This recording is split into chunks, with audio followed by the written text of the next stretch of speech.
السلام علیکم ورحمۃ اللہ وبرکاتہ۔ آج کا لیسن سورۃ الاعراف کی 142 سے 145 تک ہے۔ اعوذ باللہ من الشیطان الرجیم، بسم اللہ الرحمن الرحیم۔ رب اشرح لی صدری ویسر لی امری واحلل عقدۃ من لسانی یفقہوا قولی رب زدنی علما اللہم فقہنا فی الدین۔ وواعدنا موسیٰ 30 لیلہ، اور وعدہ لیا ہم نے موسیٰ سے 30 راتوں کا، واتممناہا بعشر، اور پورا کیا ہم نے ان کو 10 کے۔ فتم میقات ربہ، تو پورا ہوا ملاقات کا وقت اپنے رب سے، 40 لیلۃ، 40 راتوں کا۔ وقال موسیٰ لاخیہ، موسیٰ علیہ السلام نے اپنے بھائی ہارون سے کہا، اخلفنی فی قومی، جانشینی کرنا میری قوم میں، واصلح، اور اصلاح کرنا، ولا تتبع سبیل المفسدین، اور نہ پیروی کرنا مفسدوں کے راستے کی۔ ولما جاء موسیٰ لمیقاتنا، اور جب آیا موسیٰ ہماری ملاقات کے لیے، وکلمہ ربہ، اور کلام کیا اس سے اس کے رب نے، قال رب ارنی، کہا اے میرے رب دکھا مجھ کو، انظر الیک، میں دیکھوں تجھ کو۔ قال لن ترانی، فرمایا ہرگز نہیں تم دیکھ سکتے مجھ کو، ولکن انظر الی الجبل، لیکن دیکھو طرف پہاڑ کے، فإن استقر مکانہ، پھر اگر وہ کھڑا رہا اپنی جگہ پر، فسوف ترانی، تو عنقریب تم بھی مجھے دیکھ لو گے۔ فلما تجلی ربہ، تو جب تجلی کی اس کے رب نے، للجبل، پہاڑ پر، جعلہ دکا، بنا دیا اس کو ریزہ ریزہ، وخر موسیٰ صعقا، اور گر پڑے موسیٰ بے ہوش ہو کر۔ فلما افاق، پس جب ہوش میں آئے، قال سبحانک، کہا پاک ہے تو، تبت الیک، میں توبہ کرتا ہوں تیری طرف، وانا اول المؤمنین، اور میں پہلا ایمان لانے والا ہوں۔ قال یا موسیٰ، کہا اے موسیٰ، انی اصطفیتک، بے شک میں نے چن لیا تجھ کو، علی الناس، لوگوں پر،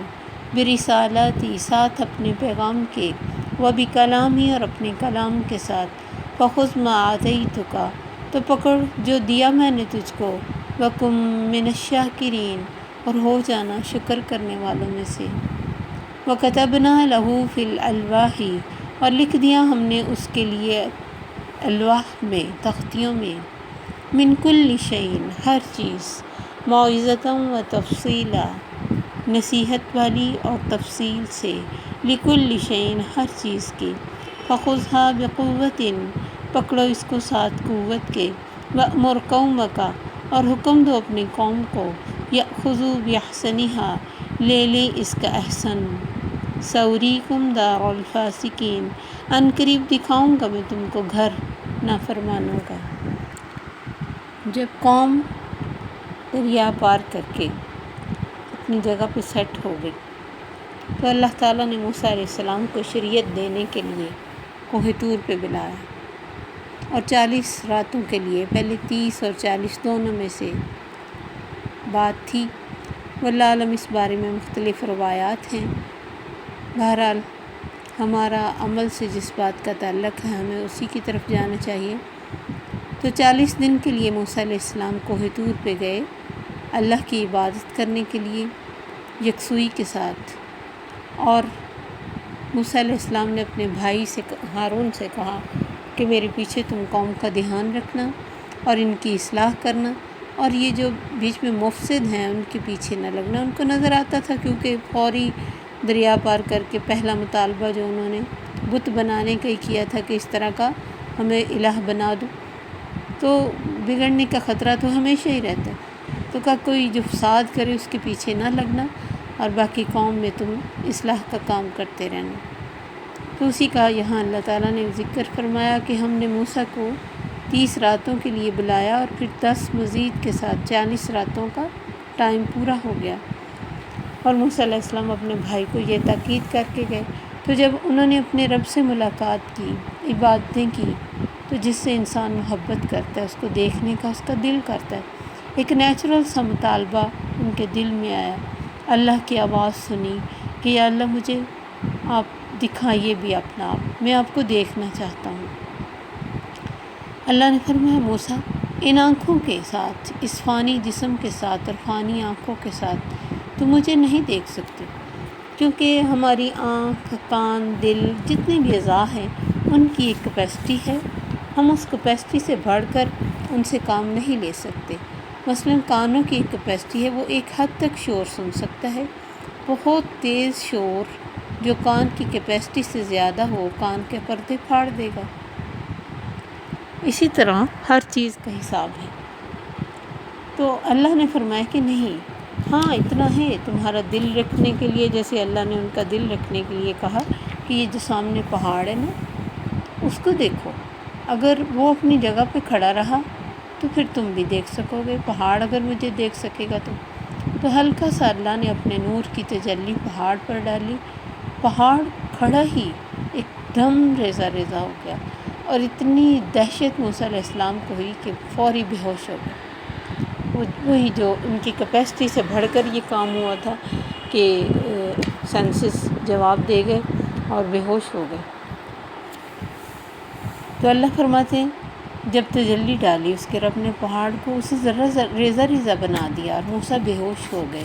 فلما آفاقا، اردو کا لفظ افاقہ ہی ہے، تو جب ہوش میں آئے تو کہا سبحانک، پہلی بات یا اللہ تو پاک، تبت الیک، میں تیری طرف توبہ کرتا ہوں کہ میں نے ایسا مطالبہ کیا ہی کیوں، میں نے سوچا کیوں نہیں کہ میرے رب کی ہستی کو دیکھنا ان آنکھوں کے ساتھ ممکن نہیں۔ وانا اول المؤمنین، اور سب سے پہلے میں مومن بنتا ہوں، ایمان لاتا ہوں کہ یا اللہ واقعی اس دنیا میں تجھے دیکھنا ناممکن ہے۔ قال یا موسیٰ، فرمایا موسیٰ انی اصطفیتک، میں نے تجھ کو چن لیا ہے لوگوں پر، برسالاتی، اپنے کلام کے ساتھ بھی، یعنی بات بھی کی کسی اور سے نہیں کی دنیا میں، اور پیغامات بھی تجھ کو دیے، رسالت نبی بھی تجھ کو بنایا۔ اب تمہارا کیا کام ہے؟ فخذ ما آتیتک، جو بھی میں تجھے دے رہا ہوں اسے لے لو، وکن من الشاکرین، اور شکر کرنے والوں میں سے ہونا۔ اتنا بڑا آنر میں نے تجھے دیا، اور اتنی بڑی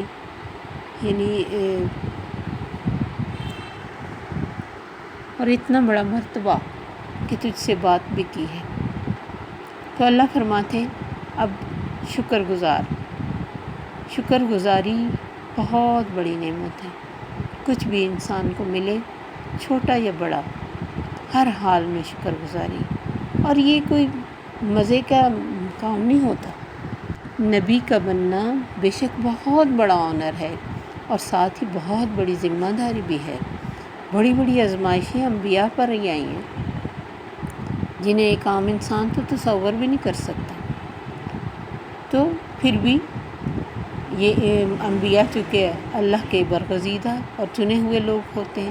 اس لیے وہ اس کو نبھا پاتے، ان کے پیچھے اللہ کا پورا سپورٹ ہوتی۔ وَكَتَبْنَا لَهُ فِي الْأَلْوَاحِ مِنْ كُلِّ شَيْءٍ، تو اللہ فرماتے لوح تختی کو کہتے ہیں، تو تختیوں میں اللہ تعالیٰ نے موسیٰ علیہ السلام کے لیے ہر نصیحت اور جو ضروری چیز تھی، احکامات تھے زندگی گزارنے کے، وہ سب تفصیل سے دے دیے ریٹن شکل میں، اور کہا فخذھا بقوۃ، اس کو مضبوطی سے پکڑنا۔ مضبوطی سے پکڑنے کا مطلب یہ نہیں کہ بس جیسے ہم نے قرآن کو بڑی مضبوطی سے پکڑا ہوا ہے، بہت خوبصورت کور میں رکھتے ہیں اور بہت اونچی جگہ پہ رکھتے ہیں، کبھی پیچھا نہیں کرتے، بہت اس کا ادب کرتے ہیں، لیکن اس کے اندر کیا ہے کھول کے بھی نہیں دیکھتے۔ کچھ مخصوص صورتیں جو ہم نے اپنے لیے رکھی ہوئی ہیں ان کو روز پڑھتے ہیں، اور یہ بھی نہیں پتہ ان صورتوں کا مطلب کیا ہے، کبھی بھی زندگی میں اس کو سمجھنے کی کوشش نہیں کرتے، اس سے رہنمائی نہیں لیتے، الا ماشاء اللہ، جس کو اللہ توفیق دے۔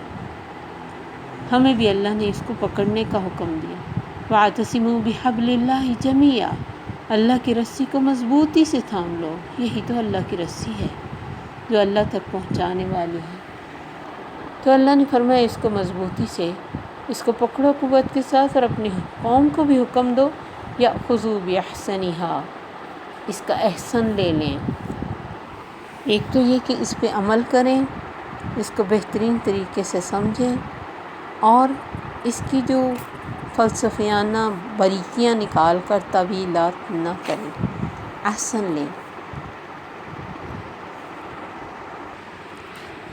تو احسن سے مراد باتوں کا مفہوم سیدھا سادہ لیں، بحث مباحث میں مبتلا نہ ہوں، اس کے خوبصورت مطلب کو کلیئر کو لے لیں، کیونکہ جب ہم اس کا احسن لیں گے تو ہماری زندگی میں، ہماری پرسنالٹی میں، ہمارے معاملات میں حسن آئے گا۔ حسن سے یہ لفظ احسن ہے نا، کسی بھی چیز کی سادگی، اس کی روح، اس کی خوبصورتی ہوتی ہے۔ جیسے روح جسم میں ایک لطیف سی چیز ہے، اس طرح قرآن کا حسن یہ ہے کہ یہ ہمارے جسموں میں، ہماری عادتوں میں، ہماری زندگیوں میں جذب ہو جائے، اس کا غیر محسوس اثر۔ بہترین چیز لینے کے لیے ہمیشہ بہترین چیز دینا پڑتی ہے۔ اب دیکھیں کہ دنیا میں بھی ہم جو چیز خوبصورت ہوتی ہے یا بہت ہماری نظر میں اس کی بڑی اہمیت ہوتی ہے، اس کے لیے ہم بہترین چیز دیتے، بہترین پیسہ دیتے، زیادہ دیتے۔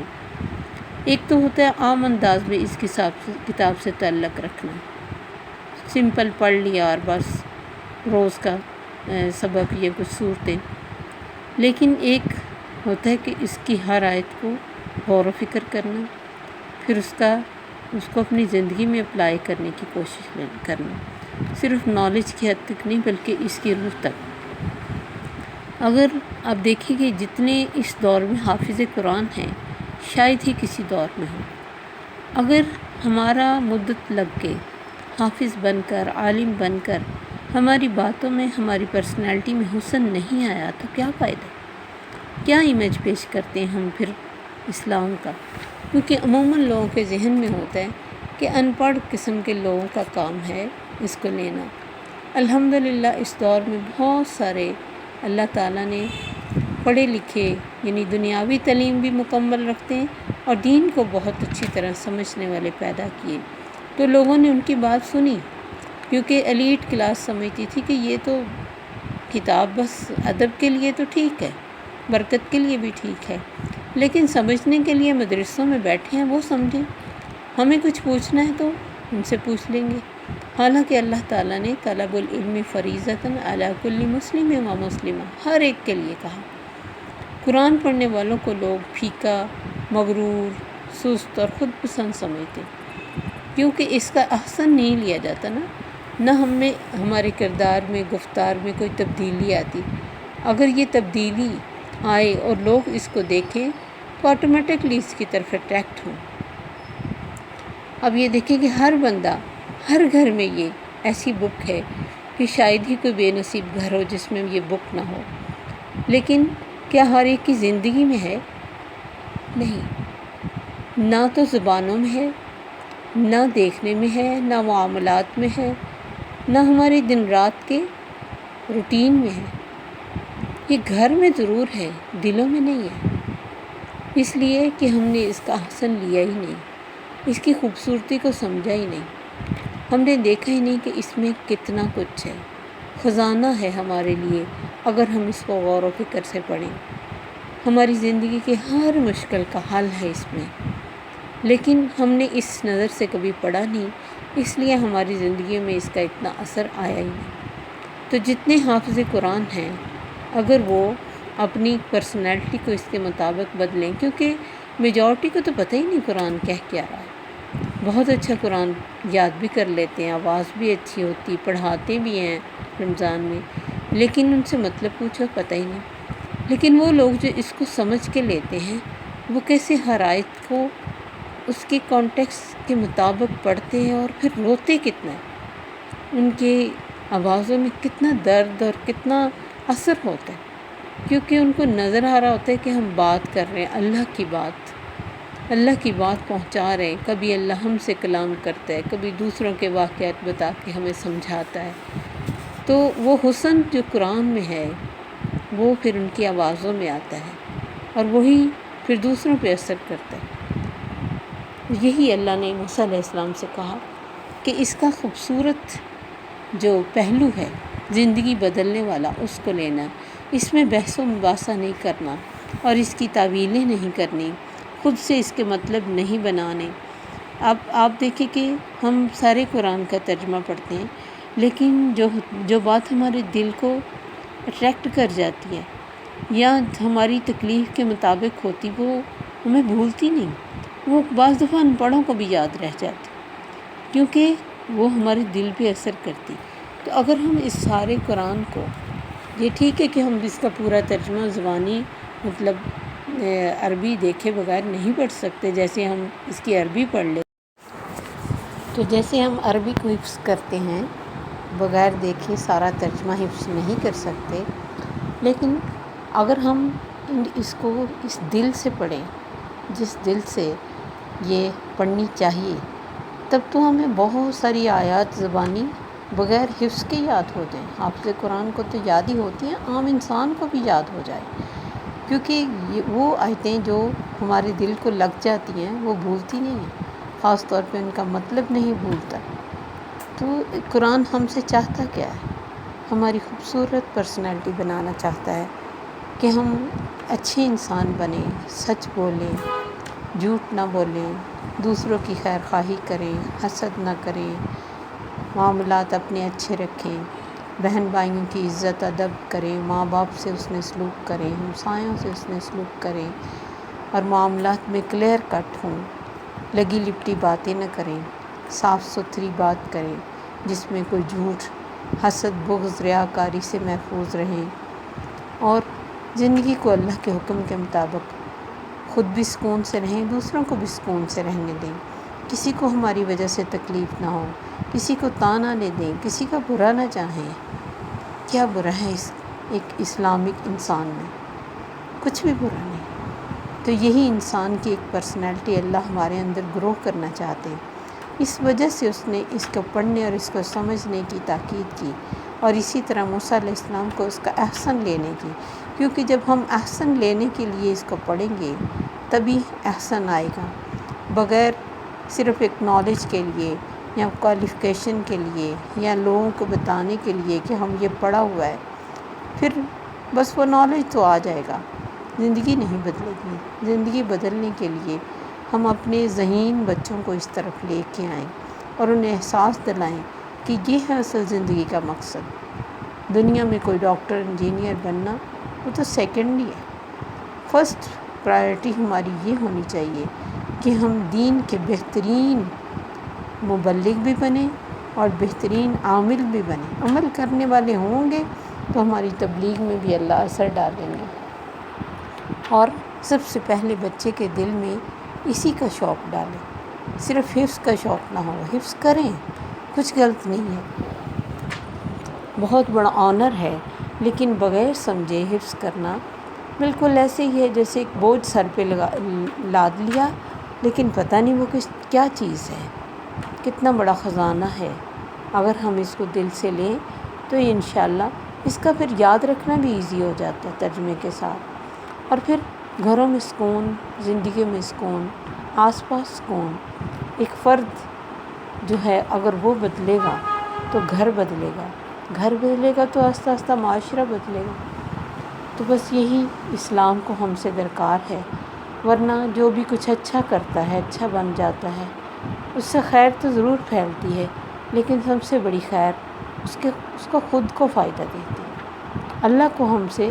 یہی مطلوب ہے کہ ہم فائدہ مند بن کے زندگی گزاریں اور فائدہ مند دوسروں کے لیے ہو جائیں۔ اللہ سے دعا ہے کہ مرتے دم تک ہمیں اس کے ساتھ جوڑے رکھے اور اس کا بہترین ہر عمل کرنے کی توفیق اور سمجھ عطا فرمائے۔ السلام علیکم ورحمۃ اللہ وبرکاتہ۔ سبحانک اللہم و بحمدک، اشہد ان لا الہ الا انت، استغفرک و اتوب الیک۔